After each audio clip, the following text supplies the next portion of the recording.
สบายดีพี่น้องมื้อนี้มาพบมาพ้อกับช่องหนุ่มลาวเนาะมื้อนี้สิมาเสนอเมนูให้พี่น้องได้เบิ่งได้ชมกันซึ่งเมนูนั้นจะเป็นเมนูหยังไปเบิ่งไปชมกันได้เลยเนาะพี่น้องเมนูนี้เป็นข้าวมันไก่เนาะพี่น้องมาเบิ่งขั้นตอนการเฮ็ดกันเลยใส่เกลือลงไปเล็กน้อย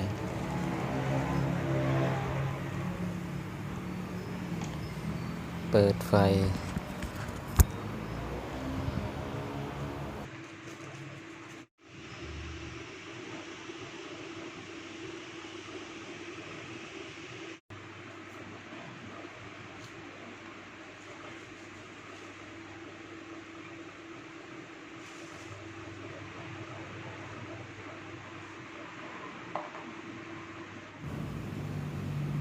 เอากระเทียมลงแล้วก็เอาหักซีลงเนาะ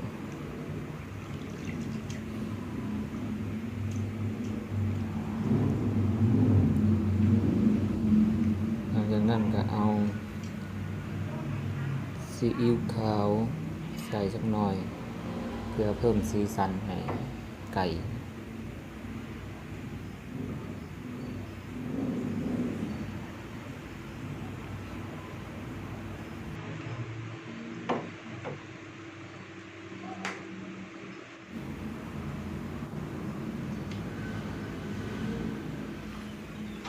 ทีนี้ก็เอาไก่ลงไปเนาะ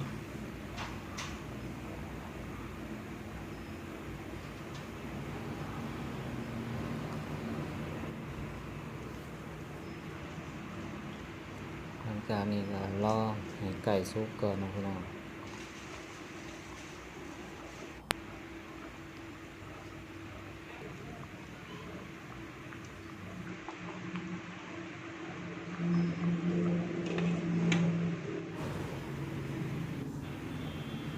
หลังจากที่เราเอาก็สิมาเฮ็ดส่วนน้ำจิ้มทาไว้ก่อนเนาะ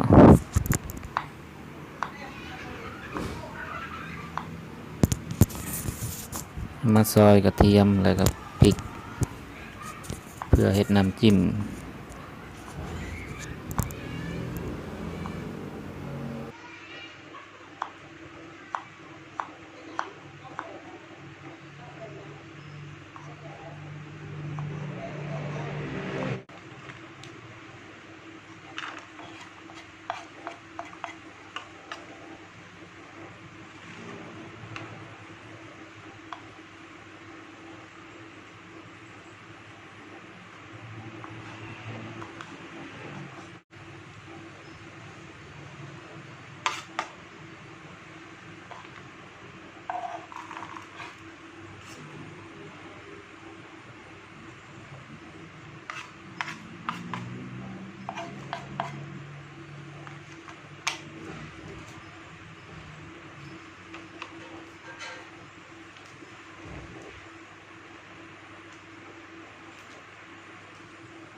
คนเบิ่งเนื้อไก่เลยเนาะว่ามันสุกแล้วก็มาปิ้ง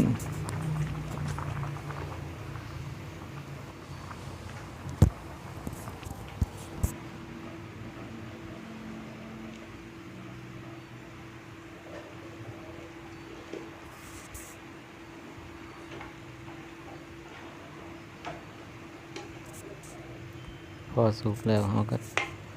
ตักเอาไว้ตักเอาเนื้อไก่เอาไปไว้ก่อนเนาะ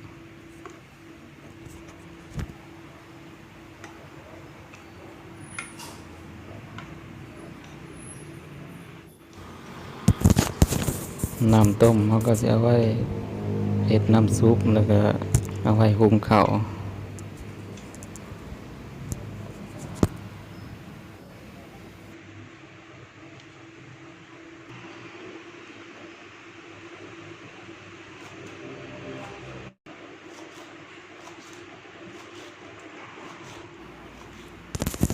หั่นผักไว้ใส่น้ำซุปนะหั่นผักหอมผักบัวเนาะผักชีนั่นแหละผักหอมผักชีนั่นแหละ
นี่พี่น้องข้าวมันไก่ฝีมือหนุ่มลาวแล้วผู้ใดเข้าเบิ่งคลิปก็อย่าลืมกดติดตามเพื่อเป็นกำลังใจให้หนุ่มลาวเพื่อให้หนุ่มลาวมีกำลังใจสร้างคลิปต่อไปและที่สำคัญอย่าลืมคอมเมนต์ใต้หลังคลิปได้เลยเนาะเข้ามาติชมกันได้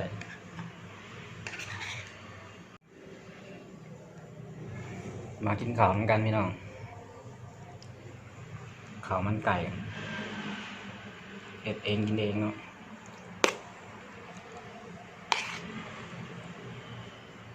แซ่บ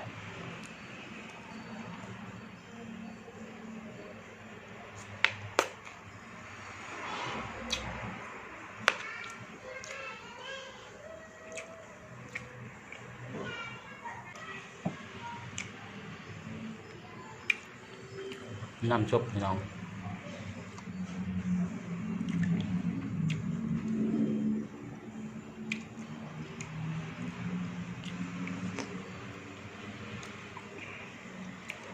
แซ่บๆ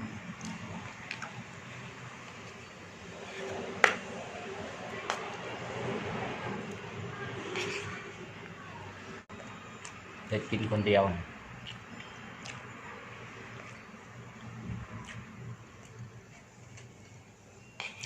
อยู่คนเดียวให้กินคนเดียวนะ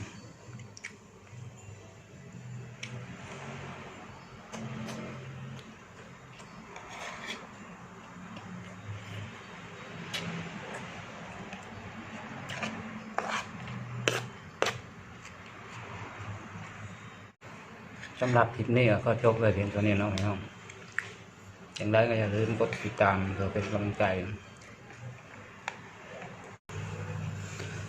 และอย่าลืมคอมเมนต์มาใต้หลังคลิปเนาะเพื่อเขามาติชมได้เขามาคุยกันมาเว้ามาแนะนำกันได้เนาะบ่าวลาวยินดีต้อนรับทุกๆคนขอบใจที่กดติดตามและขอกล่าวคำว่าสบายดี